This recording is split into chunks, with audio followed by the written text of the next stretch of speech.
உங்கள் பேர் சொல்லுங்கம்மா. சண்முகதேவி. சண்முக. உங்கள் பேர்? என் பேர் தாமோதரன். என்ன தொழில் பண்ண? விவசாயமா? ஆமாங்க, விவசாயம். பால் பண்ணைன்னு போட்ட மாதிரி இருந்தது. அதில் பேரில் பார்த்தேன் என்னமோ தேவி பால் பண்ணை என்னமோ போட்டுருந்தது. காளான் பண்ணைன்னு வந்ததுங்களா? அது என்ன பண்ணை என்னமோ அது நான் இந்த ட்ரூ கார்டரில் போட்டிருந்தேன்.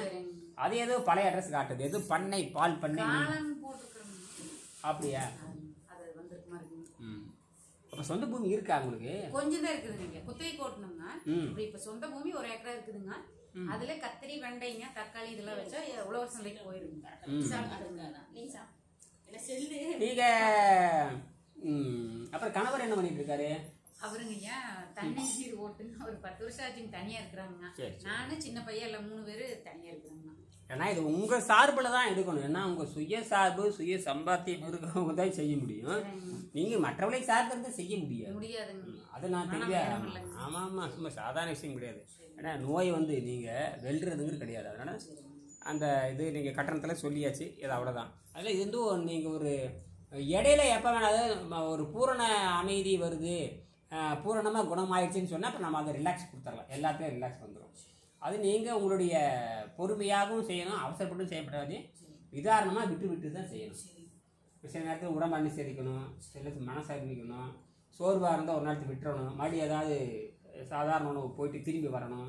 இப்படி படிப்படியாக அடிமேல் அடித்து மெல்ல கரைச்சி எடுக்கணும். ஒரு கட்டத்துக்கு அப்புறம் உடம்பு இழைச்சி நிற்கும். இப்போ அந்த உடம்பு இழைச்சி நிற்கிறப்போ உடம்புல எந்த நோயுமே இருக்காது. இந்த அங்கே இருக்குது அது இது கை கால் மூட்டு வலி, முழங்காடி, சளி தொந்தரவு, அப்புறம் அந்த இதெல்லாம் வரும். அப்புறம் படிப்படியாக என்ன பண்ணீங்கன்னா இந்த மூளைக்கு மட்டும் வேலை கொடுக்குற மாதிரி பண்ணிக்கணும். நீங்கள் கடுமையான வேலை நீ கொடுக்குறப்ப என்ன கடுமையான வேலை கொடுப்ப என்ன நடக்குன்னு கேட்டிங்கன்னா அதுக்கு தகுந்த மாதிரி ஏதாவது இயற்கை உணவு எடுத்துகிட்டு நீங்கள் செய்யணும். அதாவது சளி பிடிக்காத உணவு மாதிரி அதை எடுத்துகிட்டு செய்யணும். நீங்கள் சாதாரண உணவை எடுத்துகிட்டு செஞ்சுட்டு இருந்தீங்கன்னா அதுவும் வேலையும் கெட்டு போகும், உடம்பும் கெட்டு போகும், பணம் வரும். அது வேற, ஆனால் உடம்பு கெட்டு போயிடும். இப்போ அதுக்கு சில டெக்னிக்கல் நாங்கள் சொல்லிக் கொடுப்போம். அப்போ அந்த மாதிரி கடுமையான வேலை செய்கிறப்போ போதைப் பொருளாக சில உணவுப் பொருளை பேரிச்சம்பழத்தேவை, கொய்யாப்பழத்தேவை, ஏதோ ஒன்று வச்சுக்கலாம், தேனோ இதில் வச்சுக்கலாம். அதை பண்ணிட்டு நீங்கள் செஞ்சுக்கலாம். எந்த வேலையும் இல்லாதப்போ சுத்தத்துக்கு வந்தாகணும். இன்னைக்கு வேலை இல்லையா, சுத்தத்துக்கு வரணும்.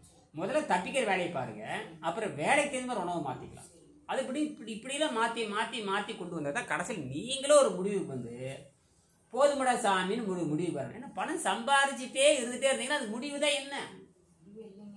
ஆரோக்கியம் போயிருங்க, அப்புறம் அனுபவிக்க. அதைத்தான் சொல்கிறேன். அப்போ பொறுப்பு கொடுத்துறோம்ப்பா, நான் இதுதான் பண்ண போகிறேன், இல்லை நீ பார்த்துக்க அப்படின்னு சொல்லிட்டு போயிட வேண்டியது. உங்களுக்கு தலைச்சம் பிள்ளை யாரோ அவங்களை கூப்பிட்டு பேசிடுங்க. அப்படியா? சொல்லிடுங்க, இந்த பாரு இனி நீ தான் பார்த்துக்கணும், இனி ரெஸ்ட்டுக்கு போகிறேன்னு நீ சொல்லிடணும். நான் வந்து என் பொண்ணுகிட்ட சொல்லியாச்சு, பாரு பெரிய பொண்ணு சொல்லியாச்சு, பாரு என்ற வேலை முடிஞ்சு போச்சு, 2வது பொண்ணுக்கு நான் ரெடி பண்ணிட்டேன். இனி என்கிட்ட யாரும் இதை பற்றி பேசக்கூடாது, ஆரோக்கியம் எதுவும் பேசக்கூடாது.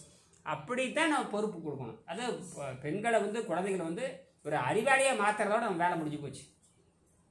பணக்காரனை மாற்றணும் பிரயோஜனம் இல்லை. ஒரு அறிவாளியை மாற்றணும், தனக்கு வந்து பிரச்சனையை வந்து தானே தீர்த்துக்கிற மாதிரி கொண்டு வரணும். அதனால் வந்து இது எளிமையாக செஞ்சுட்டு போயிடலாம், இன்னும் பயப்பட தேவையில்லை. எப்போ வேணாலும் நிறுத்திக்கலாம், விட்டு செய்யலாம். சரியா? கட்டாயமாக வந்து நம்ம வந்து ஒரு கட்டத்துக்கு மேலே குணமாயிடுச்சுன்னா நம்ம வந்து நன்கொடை உடனே நிறுத்திடலாம். நன்கொடை நிறுத்திட கட்டாயம் கொடுக்கணும் அவசியம் இல்லை. அதற்கப்புறம் நல்லா பூர்ணமானதுக்கு அப்புறம் என்ன சொல்லுவது, ஒரு மினிமம் நன்கொடை வச்சிருப்போம். அது வந்து 12 வருஷத்துக்கானது. அதை நீங்கள் ஆசிரியராக மாறிட்டேன்னு எல்லாமே நிறுத்திடலாம். நீங்கள் அடுத்தவங்க சொல்லித்தர்ற மாதிரி தயாராகிட்டீங்கன்னா எனக்கு ரொம்ப சந்தோஷம். அங்கே போய் சேருங்கன்றேன் நான். அந்த மாதிரி சேருங்க நான் சொல்லிடுறேன். அப்புறம் மேட்டர்லாம் உங்களுக்கு அப்பப்போ வாட்ஸ்அப்பில் பேசி பேசுகிறேன். அதனால் வந்து அதிகபட்சமாக நீங்கள் 6 மாதத்துல எல்லாமே நல்லாயிடும்.